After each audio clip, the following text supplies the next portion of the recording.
आखिर क्यों असम में हर साल आती है भयानक बाढ़? फ्रिज में रखने से क्यों नहीं जमती है शराब, जबकि अन्य तरल पदार्थ बन जाते हैं बर्फ? और इस देश में कर्मचारियों को खिलाया जाता है कच्चा करेला। क्या कहता है कंपनी का नियम? बिना हेलमेट के 1 इंच भी नहीं खिसकेगा यह स्कूटर। नई टेक्नोलॉजी के बारे में जानकर हैरान रह जाएंगे आप। और दुनिया में कब हुआ था पहला हार्ट ट्रांसप्लांट? आइए जानते हैं देश और दुनिया से जुड़े कुछ अमेजिंग फैक्ट्स। नंबर 1, भारत समेत दुनिया भर में अलग अलग प्रकार की चाय बनाई और पिलाई जाती है, जिससे शरीर में तरोताजगी आ जाती है और आलस दूर हो जाता है। यही वजह है कि हर भारतीय की सुबह की शुरुआत चाय के कप से होती है, जिसे अगर लत कहा जाए तो कुछ गलत नहीं होगा। लेकिन क्या आप जानते हैं कि चाय पीने से आपकी जिंदगी लंबी हो सकती है? क्योंकि कुछ लोगों का मानना है कि चाय पीने से उम्र बढ़ने का प्रोसेस धीमा हो जाता है। दरअसल आयरीन स्प्रूस्टन नामक महिला ने हाल ही में अपना 100वां जन्मदिन सेलिब्रेट किया है, जबकि वह इतनी लंबी उम्र जीने के लिए चाय को श्रेय देती हैं। आयरीन को टाइफू चाय पीना बहुत ज्यादा पसंद है, जिसके जरिए उन्होंने न सिर्फ अपनी बढ़ती उम्र के प्रोसेस को धीमा किया, बल्कि 100 साल लंबी जिंदगी जीने में भी कामयाब रही। आयरीन की माने तो वह अपनी जवानी के दिनों में काफी ज्यादा बिजी रहती थी, जिसकी वजह से उन्हें एक्टिव रहने के लिए चाय पीने की जरूरत महसूस होती थी। वह रोजाना 8 से 9 कप चाय पी जाती हैं, जो उनकी दिनचर्या का खास और अहम हिस्सा है। आयरीन का मानना है कि उन्हें स्वस्थ और लंबी उम्र चाय की वजह से मिली है, इसलिए वह हर किसी को चाय पीने की सलाह देती हैं। नंबर 2, हमारे देश में रोजाना कई लोग सड़क हादसे में अपनी जान गंवा देते हैं, जिसमें बाइक और स्कूटर में सफर करने वाले लोगों की संख्या सबसे ज्यादा होती है। इन 2 व्हीलर वाहनों को चलाने के दौरान हेलमेट पहनना अनिवार्य होता है, ताकि दुर्घटना के समय सिर को चोट लगने से बचाया जा सके। लेकिन इसके बावजूद भी कई लोग नियमों की अनदेखी करके बिना हेलमेट पहने ही सड़क पर निकल जाते हैं। इसलिए आम लोगों की इस आदत को सुधारने के लिए ओला और टीवीएस जैसी कंपनियां खास टेक्नोलॉजी का इजाद कर रही हैं। इसे हेलमेट डिटेक्शन टेक्नोलॉजी नाम दिया गया है, जिसके तहत इलेक्ट्रिक स्कूटर को चलाने के लिए हेलमेट पहनना अनिवार्य होगा। इस टेक्नोलॉजी के तहत इलेक्ट्रिक स्कूटर में एक कैमरा फिक्स किया जाएगा, जो राइडर की तस्वीर क्लिक करके व्हीकल कंट्रोल यूनिट को भेजेगा। ऐसे में अगर राइडर ने हेलमेट पहना होगा तो स्कूटर को स्टार्ट किया जा सकेगा, लेकिन अगर राइडर ने हेलमेट नहीं पहना होगा तो स्कूटर पार्किंग मोड पर खड़ा रहेगा और स्टार्ट नहीं होगा। इस वजह से राइडर चाहकर भी स्कूटर को स्टार्ट नहीं कर पाएगा और उससे स्कूटर चलाने के लिए हेलमेट पहनना पड़ेगा, जिससे सड़क हादसों में कमी आएगी और उसकी वजह से लगने वाले ट्रैफिक जाम से भी छुटकारा मिलेगा।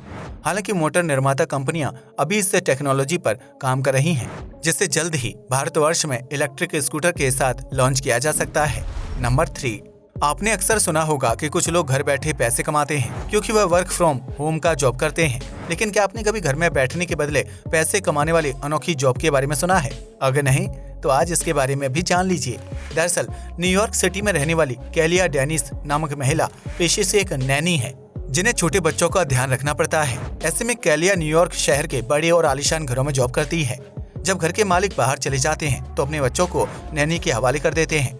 ऐसे में कैलिया को बच्चों की देखभाल करने में ज्यादा मुश्किल नहीं होती है, जिसकी वजह से उनका ज्यादातर समय आलीशान घर में बैठे बैठे गुजर जाता है। वह हर घंटे 2000 रुपए की कमाई करती हैं, जबकि एक दिन में कम से कम 3 से 4 आलीशान घरों में ड्यूटी देती हैं। इससे न सिर्फ कैलिया का लाइफ स्टाइल बेहतर हो गया है, बल्कि उन्हें आलीशान घरों के अंदर रहने की आदत भी हो गई है। कैलिया अपने अनुभवों को इंस्टाग्राम पर शेयर करती हैं, जिसे लोगों द्वारा पसंद किया जाता है। नंबर 4, वैसे तो इस धरती पर एक से बढ़कर एक अजीबोगरीब जगह मौजूद हैं, जहां जाने से पहले इंसान को कई बार सोचना पड़ता है।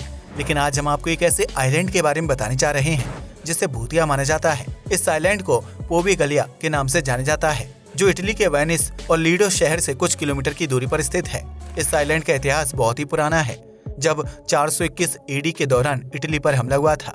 इस दौरान लोग अपनी जान बचाने के लिए पोवेगलिया आइलैंड में छिप गए थे, जिनकी युद्ध में जान बच गई थी और वह वापस इटली लौट गए थे।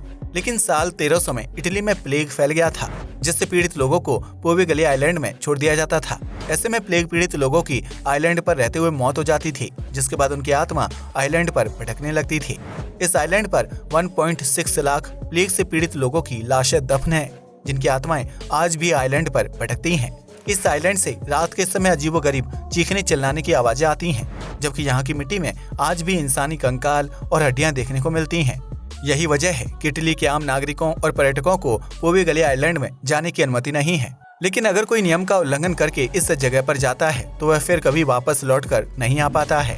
नंबर 5, अगर भारत के सबसे खूबसूरत राज्यों की बात की जाए तो उसमें असम का नाम जरूर शामिल होता है। यह राज्य ऊंचे ऊंचे पहाड़ों, घाटियों और हरे भरे जंगलों से घिरा हुआ है, जहां हर साल सैकड़ों पर्यटक घूमने के लिए जाते हैं। लेकिन इस खूबसूरती के बीच असम के लोगों को हर साल बाढ़ का सामना करना पड़ता है, जिसमें उनके घर, जमीन और परिजनों को भारी नुकसान उठाना पड़ता है। दरअसल असम से ब्रह्मपुत्र नदी निकलती है, जो आगे जाकर 50 अन्य छोटी बड़ी नदियों से जाकर मिल जाती है। ऐसे में जब देश में मानसून आता है तो भारी बारिश की वजह से ब्रह्मपुत्र नदी का जलस्तर कई गुना तक बढ़ जाता है। इस वजह से नदी अपने पूरे उफान पर आ जाती है, जो अपने साथ निचले और किनारों पर बसे इलाके को बहा ले जाती है। इस वजह से असम के लोगों को हर साल बाढ़ का सामना करना पड़ता है, जिसे रोकने के लिए की गई सारी कोशिशें विफल हो जाती हैं। वहीं असम के पड़ोसी राज्य मेघालय से भी बारिश का पानी बहकर असम के निचले इलाकों तक पहुंच जाता है, जिसकी वजह से राज्य के लोगों को बाढ़ का सामना करना पड़ता है। असम में कुल 31 लाख हेक्टेयर की जमीन बाढ़ प्रभावित इलाके में आती है, जिससे हर साल नुकसान पहुंचता है और इसकी वजह से 200 करोड़ या फिर उससे ज्यादा की संपत्ति नष्ट हो जाती है। साल 2020 में असम में इतनी भयानक बाढ़ आई थी कि उसकी वजह से गेंडों की प्रजाति संकट में पड़ गई थी, जबकि इसकी वजह से राज्य में उगाई जाने वाली फसल और खेती भी बर्बाद हो गई थी। असम की भौगोलिक स्थिति कुछ ऐसी है कि उसे हर साल बाढ़ का सामना करना पड़ता है, जिसकी वजह से वहां के स्थानीय लोगों के लिए मानसून खुशी का नहीं बल्कि बर्बादी का सबब बन जाता है। नंबर 6, आज के दौर में दिल से जुड़ी बीमारी से पीड़ित लोगों की संख्या लाखों का आंकड़ा पार कर चुकी है, जबकि कई लोग हार्ट अटैक की वजह से इस दुनिया को अलविदा कहकर चले जाते हैं। वहीं दूसरी तरफ मेडिकल के क्षेत्र में लगातार तरक्की हो रही है, जिसके तहत हार्ट ट्रांसप्लांट करना आसान और सुविधाजनक हो गया है। लेकिन क्या आप जानते हैं कि विश्व में सबसे पहला हार्ट ट्रांसप्लांट कब और कहां किया गया था? अगर नहीं तो हम आपको बता दें कि इस कारनामे को आज से लगभग 56 साल पहले अंजाम दिया गया था। दुनिया का पहला ह्यूमन हार्ट ट्रांसप्लांट 3 दिसंबर 1967 को साउथ अफ्रीका की राजधानी केप टाउन में स्थित एक अस्पताल में किया गया था, जिसमें 30 डॉक्टरों की टीम ने लगभग 9 घंटे तक काम किया था। यह एक सफल हार्ट ट्रांसप्लांट था, जिसके ऊपर पूरी दुनिया और मीडिया की नजरें टिकी हुई थी।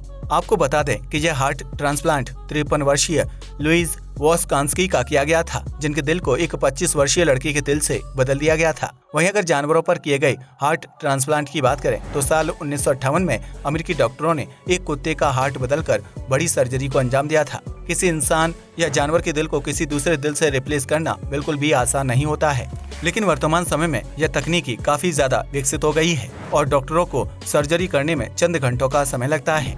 नंबर 7, आप में से बहुत से लोगों को शराब पीने का शौक होगा, जिसे सोडा, पानी या ठंडी बर्फ के साथ सर्व किया जाता है। वहीं कुछ लोग अपने घर के फ्रिज में शराब का स्टॉक जमा करके रखते हैं ताकि वह कभी भी शराब पीने का आनंद उठा सके। लेकिन क्या आप जानते हैं कि दूसरे तरल पदार्थों के मुकाबले अगर शराब को फ्रिज में रखा जाए तो वह कभी भी बर्फ के रूप में जमती नहीं है? जी हाँ, आपने बिल्कुल सही सुना। आमतौर पर किसी तरल पदार्थ के बर्फ के रूप में तब्दील होने का एक सटीक तापमान होता है, जिसकी वजह से वह फ्रिज में रखने पर जमना शुरू हो जाते हैं। लेकिन शराब के अंदर कुछ ऐसे ऑर्गेनिक मॉलिक्यूल्स मौजूद होते हैं जो उसे बर्फ के रूप में जमने से रोकते हैं। वहीं शराब को जमाने के लिए अत्यधिक ठंडे तापमान की जरूरत होती है, जो घरेलू फ्रिज में संभव नहीं हो पाता है। घर में इस्तेमाल होने वाले फ्रिज में तापमान 0 से -10 के बीच हो सकता है, जबकि शराब को जमने के लिए तापमान का -114 डिग्री सेल्सियस तक ठंडा होना चाहिए। यही वजह है कि घर के फ्रिज में रखी हुई शराब आसानी से जमती नहीं है, जबकि पानी, कोल्ड ड्रिंक और बियर जैसे पदार्थ कम तापमान के संपर्क में आने पर आसानी से जम जाते हैं। नंबर 8, भारत समेत दुनिया भर की ज्यादातर कंपनियों में कर्मचारियों को टारगेट वाला काम दिया जाता है, जिसे पूरा न करने की स्थिति में कर्मचारी की सैलरी काट दी जाती है या फिर उसे जॉब से निकालने की धमकी दी जाती है। लेकिन क्या आप जानते हैं कि चीन में टारगेट पूरा न करने वाले कर्मचारियों के साथ अमानवीय हरकतें की जाती हैं, जिसके तहत किसी को थप्पड़ मारा जाता है तो वहीं किसी को कुत्ते की तरह घुटनों के बल चलाया जाता है। वहीं चीन के जियांगशु प्रांत में एक नया ट्रेंड चल रहा है, जिसके तहत कंपनी में टारगेट पूरा न करने वाले कर्मचारियों को कच्चे और कड़वे करेले खिलाए जाते हैं। दरअसल इस कंपनी में रिवॉर्ड एंड पनिशमेंट स्कीम पर काम किया जाता है, जिसके तहत कर्मचारियों से पहले ही पेपर पर साइन करवा लिया जाता है। ऐसे में जॉब में अच्छा प्रदर्शन करने वाले कर्मचारी को कंपनी की तरफ से बोनस या फिर रिवॉर्ड दिया जाता है, जबकि टारगेट पूरा न करने वाले कर्मचारियों को महीने के आखिर में कड़वे करेले खाने पर मजबूर किया जाता है। ऐसे में कर्मचारी कड़वा करेला खाने से बचने के लिए घंटों ऑफिस में काम करते हैं ताकि वह समय पर टारगेट पूरा कर सकें। आज के लिए बस इतना ही। वीडियो पसंद आया हो तो इसे लाइक और शेयर करें। धन्यवाद।